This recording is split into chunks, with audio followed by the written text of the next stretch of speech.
Esse é o Ancapso e nós vamos falar agora sobre o curso de militância do PT. Saia do sofazão. É isso daí, meu amigo.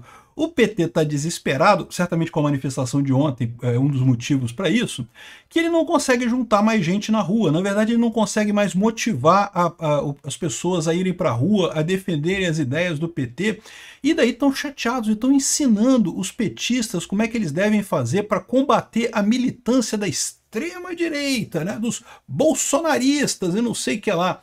Aqui, ó, após críticas de Lula, o partido lançou uma série de dicas para mobilizar filiados e tentar recuperar o apoio perdido em redutos petistas. E eu acho muito engraçado isso daqui, porque isso mostra muito como é que funciona a esquerda, né? A esquerda funciona de forma hierárquica, né? O pessoal se organiza, não porque o presidente falou para o diretor deu a ordem para a chefia produziu aqui um vídeo para ensinar como é que o soldado raso que está lá na ponta da militância do PT tem que fazer as coisas e não sei o que lá. E é isso que eu falo para vocês, é por isso que a esquerda está morrendo, porque essa coisa de estrutura hierárquica é totalmente irrelevante hoje em dia, é muito mais ineficiente, né? A direita não tem nada disso, não precisa. Para pensar, se a direita dependesse de favor de alguma coisa para crescer e coisa e tal, a direita estava morta aqui no Brasil. Para pensar, lembra como é que era o Brasil há coisa de 20 anos atrás? Era uma ofensa chamar alguém de direita no Brasil. Olha o que aconteceu no Brasil. A direita cresceu exatamente porque houve a informação descentralizada e distribuída. Eu não estou fazendo pouco das pessoas que lutavam pela direita, Olavo de Carvalho, outras pessoas. É lógico que isso foi importante, né? Mas é o que eu falo sempre, Olavo de Carvalho lutava pela direita desde a década de 80. Eu lembro de eu vendo o jornal do meu pai sobre o Olavo de Carvalho quando eu era jovem, quando eu era garoto. Eu lia os jornais, a coluna do Olavo de Carvalho, e gostava do que ele falava e coisa e tal, mas, assim, alguma coisa mudou de 2014 para cá, né? E foi justamente a informação descentralizada que permitiu que essas ideias chegassem para todo mundo. Aí a esquerda está tentando imitar aqui, mas é muito patético, cara. Não, chega a dar pena para esse pessoal, porque eles não têm nenhuma chance de melhorar a situação com isso. Eles estão vendendo uma ideia para o pessoal, trabalho de base. Não que você tem que sair do sofá e ir para a rua. Amigo, não é assim que se faz trabalho de base. Tem que ter um motivo. O PT hoje é o establishment. Ninguém vai sair para protestar a favor do establishment. Essa notícia foi sugerida por Ian Curtis, votava na Margaret Thatcher, Canil, Equipe Cão e várias outras pessoas. Obrigado aí ao pessoal que sugeriu notícias lá no nosso site, no visãolibertaria.com. E obrigado a você que está assistindo o nosso vídeo. Se você gosta do nosso conteúdo, por favor, deixa o seu like, se inscreva aqui no canal, né? Pois bem, olha só o curso que tem aqui. É esse curso aqui, está na Fundação Perseu Abramo.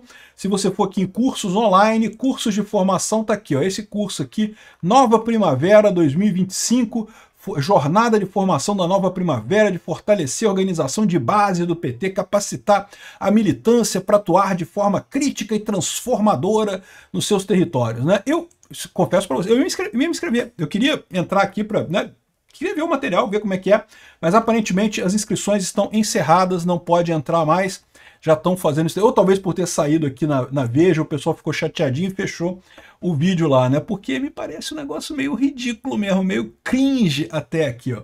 Então vamos lá, vamos ter que nos guiar aqui pelo que está escrito na Veja. A Veja aparentemente teve acesso a esse conteúdo, né? Mas a gente não tem mais acesso. Então tá aqui, ó.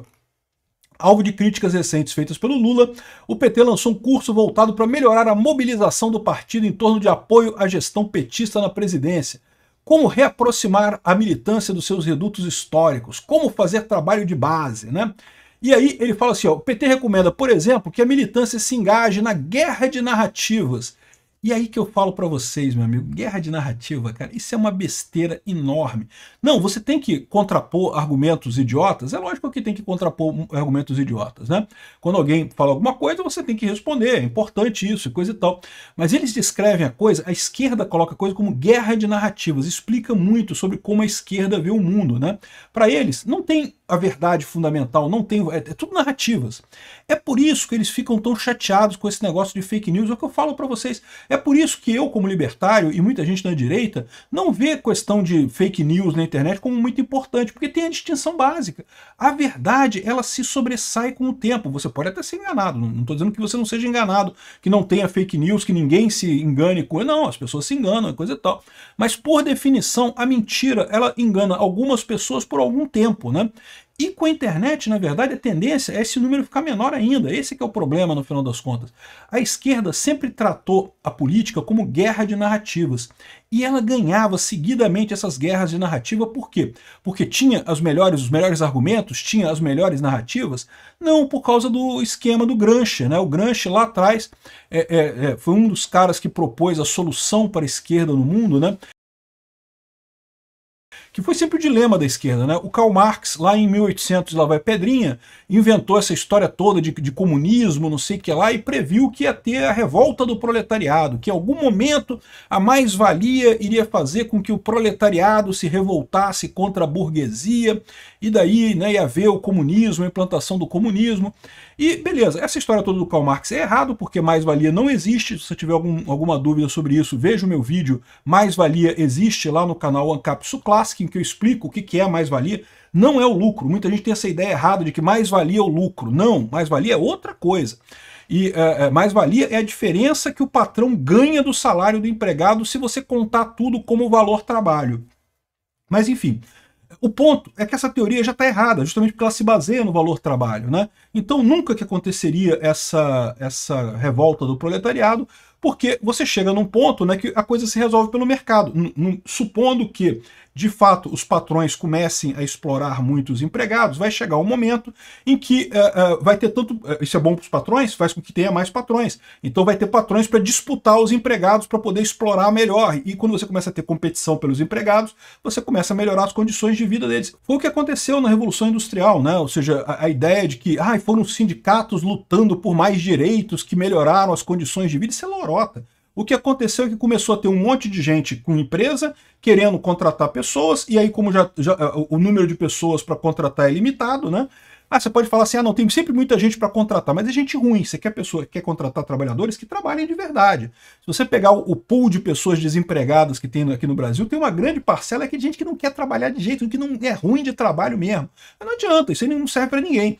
Então você quer contratar as pessoas que trabalham. E as pessoas que trabalham, muitas delas já estão empregadas em outros lugares. Então você tem que oferecer alguma coisa melhor para tirar a pessoa do seu concorrente, né? É o mercado de trabalho, é isso que é o negócio. E com isso que melhoraram as condições com o tempo. Ou seja, o mercado ele sempre se equilibra, inclusive nessa questão da suposta exploração dos burgueses sobre os proletários que o Karl Marx falou lá atrás. Mas o esquerdista é burro, o esquerdista não acredita nisso, o esquerdista acha que teve algum outro problema que evitou a revolta do proletariado. E tiveram várias teorias em cima disso. Eu já falei sobre a teoria crítica marxista, né, que fala que são as outras estruturas de poder que impediam que o proletário se revoltasse contra o patrão, né, porque você não tem só a relação entre burguês e proletário, entre patrão e empregado. Você tem a relação do padre com o fiel, você tem a relação do pai com os filhos, você tem a relação do time de futebol com os torcedores, você tem um monte de outras estruturas na sociedade, e na visão dessas pessoas, essas outras estruturas impediam que ocorresse a revolta do proletariado, né? E aí que surge toda a parte de teoria crítica racial, teoria crítica de gênero, essas besteiras todas que o pessoal esquerdista faz aí, né? O objetivo seria quebrar essas estruturas, quebrar a família, quebrar o time de futebol, a religião, quebrar tudo, né? O objetivo seria que com isso aconteceria a revolta do proletariado, e é uma besteira, no final das contas não resolveu nada. Mas um cara que teve a ideia correta foi o Gramsci, né? O Gramsci falou que a questão toda é cultural, então que a esquerda deveria focar em ocupar espaços de produção de cultura, tipicamente artistas, revistas de jornais e escolas, academia. E de fato, se você olhar como é que é o nosso mundo hoje, jornalista é tudo de esquerda, cara. Os caras conseguiram, né? Durante muito tempo trabalharam nesse negócio de colocar gente esquerdista nas redações de jornal e coisa e tal, na academia, nas escolas, né? Nas faculdades e coisa e tal. E eles têm todo um esquema para isso. Isso foi planejado, tá? Isso não é uma coisa assim aberta, não. Tem um planejamento para isso. Quando eles chegam nas posições de topo, eles passam a só promover pessoas que sejam esquerdistas também. Então, rapidamente, depois que eles começam trabalhando como um jornalista normal, chegou na profissão, chegou no topo da profissão, chegou lá no cargo de chefia, agora só promove gente de esquerda. Rapidamente você começa a ter o que você tem hoje, que é todo mundo de esquerda nesse pessoal. E aí faz sentido essa lógica da esquerda, que é guerra de narrativa. Não interessa a verdade, interessa a narrativa que a Globo fala. A Globo falou, os jornais da esquerda brasileira falaram aquela narrativa, é o que acaba virando o consenso social né, e acaba virando a verdade no Brasil. Guerra de narrativa, é o que eles viam. E por que a rede social incomoda para eles? Porque na rede social tem um monte de gente, eles não conseguem fazer esse esquema de chefia, porque não é uma coisa hierárquica, né? Não tem isso. Qualquer um abre um canal no YouTube. Eu tenho o meu, abri aqui, se você quiser abrir o seu, você abre também. Qualquer um pode criar o seu canal no YouTube e expor as suas ideias. Então, eles não têm como conquistar a coisa, como conquistaram a Rede Globo, ou como conquistaram as outras redes de televisão e jornais e coisa e tal. É a visão da esquerda disso. E daí ele fala aqui, ó, tem que ter guerra de narrativa nas redes sociais. E aí que está o problema deles de entender esse negócio. Na rede social, ao contrário, a narrativa, que é puramente narrativa, ela se perde. Você precisa estar calcado na verdade. É isso que acaba diferenciando. É por isso que a direita cresceu tanto e a esquerda está perdida. Ela estava acostumada a falar tudo em termos de guerra de narrativa. E não é bem assim. Existe a verdade. A verdade é um ponto importante nas histórias, né? Aqui, ó, crie grupo de WhatsApp, utilize memes. E, de novo, olha que dica burra, cara. Criar grupo de WhatsApp com quem? Pra quê? Eu saio de tudo quanto é grupo de WhatsApp que eles me colocam, porque fica um monte de mensagem circulando, eu não tenho tempo para ficar lendo essas coisas. Tirando os meus grupos de mensagem de Pokémon GO, que eu assisto o pessoal falando para pegar para conseguir organizar os ataques aos ginásios lá, para derrubar as raids e coisa e tal. Tirando isso, não quero saber de grupo de WhatsApp nenhum no final das contas, né? E daí o pessoal colocando aqui, é uma coisa que não faz sentido de novo, né? Eles querem fazer um negócio assim de forçar o pessoal a entrar nisso daí, né? Aqui, ó. Ah, e passe a dialogar também com quem não vota no partido. Putz grila, pode se preparar que vai ter um monte de gente chata querendo te convencer que o Lula fez coisa positiva. Uma tristeza aqui, ó.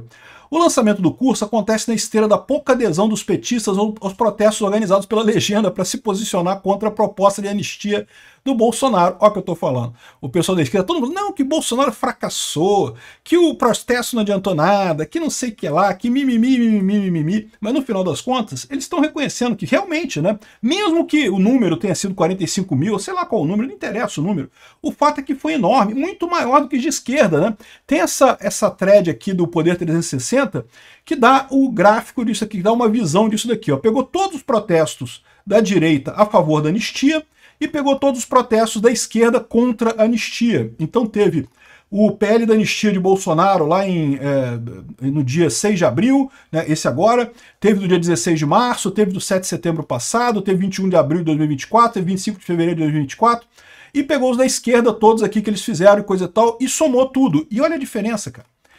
Bolsonaro botou 500 mil de pessoas somando todos esses protestos. Não é lógico, assim, pode ser que a mesma pessoa tenha ido em mais de um protesto, mas de qualquer forma, o número de pessoas presentes, 500 mil.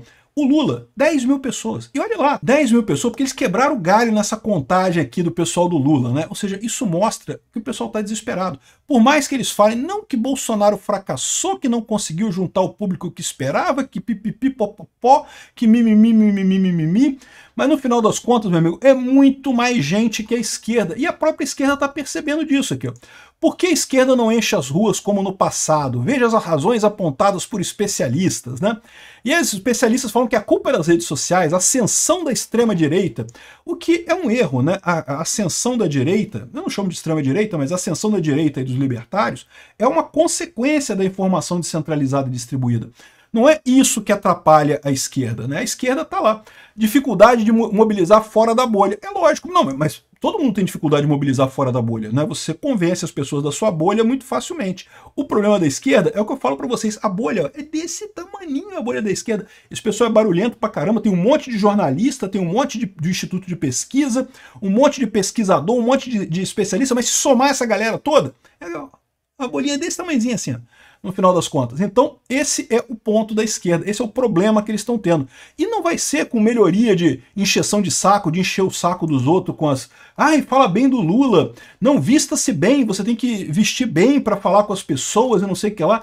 Cara, eu vou te falar um negócio, esse pessoal tá mais perdido que cego em tiroteio, cara, eles não sabem o que fazer, cara. Eles estão desesperados, mas o pior é isso, é o que eu falo para vocês, o problema da esquerda são as ideias da esquerda, que ficaram ultrapassadas. Enquanto eles ficarem insistindo nessa ideia de Estado grande que vai resolver os problemas da população, eles estão errados, eles só vão perder espaço, não tem mais isso. A esquerda tem que se contentar com um público bem menor que ela tem agora, ou então mudar a narrativa. O que vai acabar acontecendo fatalmente com o tempo é que essa esquerda mais tradicional brasileira vai perdendo força, vai ficando cada vez menor, e talvez surja uma esquerda mais light, uma esquerda Eduardo Leite, uma esquerda PSDB, PSD e coisa e tal. Eu acho que é isso que vai acabar acontecendo. Mas vamos ver o que vai acontecer. O fato é que o PT está desesperado. Eles não sabem o que fazer. E tem razão, não tem jeito. Por mais que você considere que o ato do Bolsonaro foi bom ou foi ruim, não interessa. Cara, é um fenômeno o sujeito. Obrigado por assistir o vídeo até o final. Além de curtir, compartilhar e se inscrever no canal, considere se tornar patrocinador com valores a partir de R$ 1,99. Clique no botão Seja Membro abaixo para saber as condições e vantagens de patrocinar o canal. Mais informações sobre o nosso projeto, visite nossos sites indicados na tela.